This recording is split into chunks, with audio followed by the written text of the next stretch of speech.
We're doing another quick back test on another indicator. Down below is this thing here. It's called bull bear power.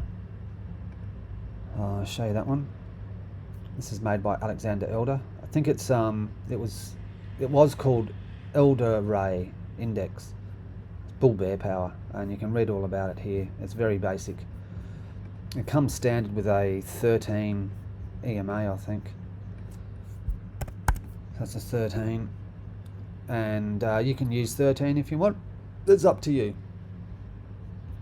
And let me just go right back to last night with oil. And so we're trying to match up two indicators to give us more confidence going into a trade. So if you've been following this series on the CCI, we're only taking longs when it goes above the top channel, and we're taking shorts when it goes below.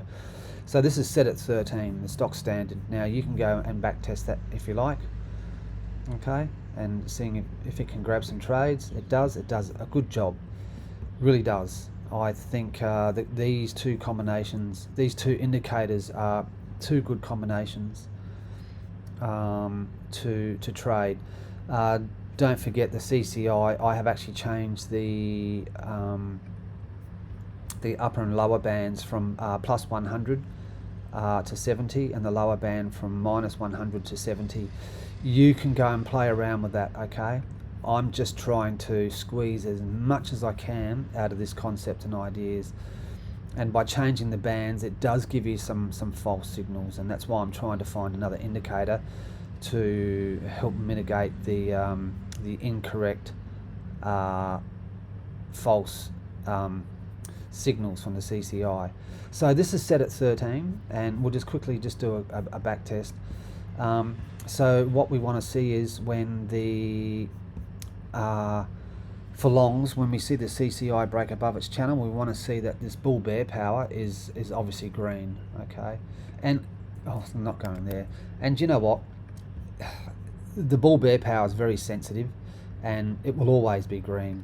Well, I shouldn't say always, but generally when its price is breaking above this 8 EMA, or the 13 EMA I should say, which I haven't got on the chart, because the bull bear power is looking at the length of 13 bars, so you could actually put a 13 EMA on here, and let me just do this. You can put a 13 EMA on here, and that'll give you sort of an indication of what this bull bear power is doing. I had it set, I was doing some back testing on 24, okay, and because I wanted to, my longest EMA on the chart is a 24, so I wanted to see what was it doing. So you know, the short-term stuff's really whippy, so I'm trying to get some more solid signals, so you can just see when price is breaking through this purple 24 that this bull bear power reacts to that. So we're going to stick with 24, okay?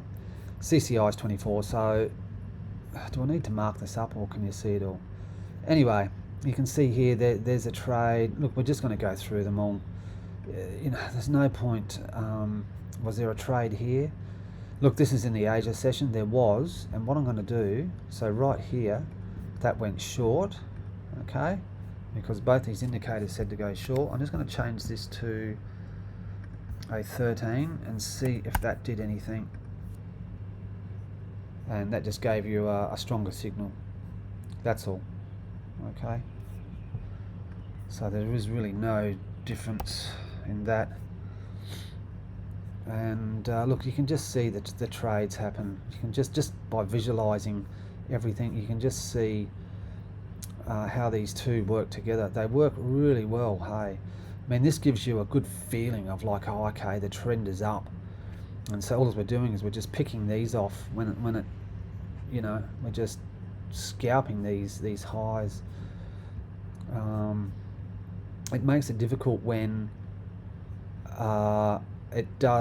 you get these rogue bars, but this is where the CCI comes in. It didn't pick this up as a trade.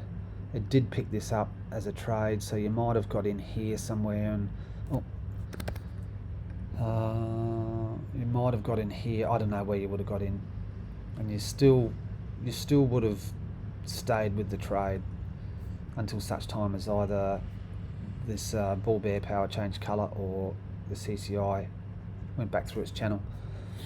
So it all has its benefits, and it also has its doubts, as they say. But look, you know, there's some good no trades here, even though this is still kind of green. The next trade would have happened here on that one.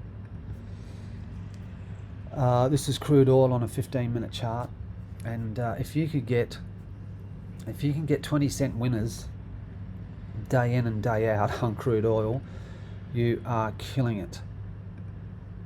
So like there, it went to 30, 40, you know, just get out at 20. In here is a really tough area that I've been trying to work on. But as with all trading, you're going to have winners and losers, okay? And that's just the way life is. It's I have yet to find a system. Look at that, it just stayed red all night. I have yet to find a strategy that gives me 100% strike rate. This one here is probably sitting without, look, it's definitely 50% and more, let's put it that way. I would say it's probably more like into the 70% strike rate, depending on where you decide to exit your trades. I mean, you're going to get rogue bars like this one here. You know, you would have entered this trade, you're going to get these bars that are just going to go right against you. You know, they just take out all the stops up here, you know, but they generally suck back down. So there's nothing you can do about those. It's just it's the name of the game, man. Anyway, let me just have a look here for a sec. I just want to mark that up. I just want to duck that. I want to put this bull bear power into a 13 and just see what it does at that point. And well, isn't that interesting? So you can see the bull bear power set at 13. It was still saying we're short, but a really small bar. So that would have been on closing prices too. I would dare say that this would have gone green and then come back down. So you need to go and back test this live. Do not take my word for it. This is all based on closing prices, which is completely different than a live market. Anyway, go play around with it. The stock standing settings is 13. Then I had it changed to 24. And yeah, go have a play around with this concept. All right, catch ya.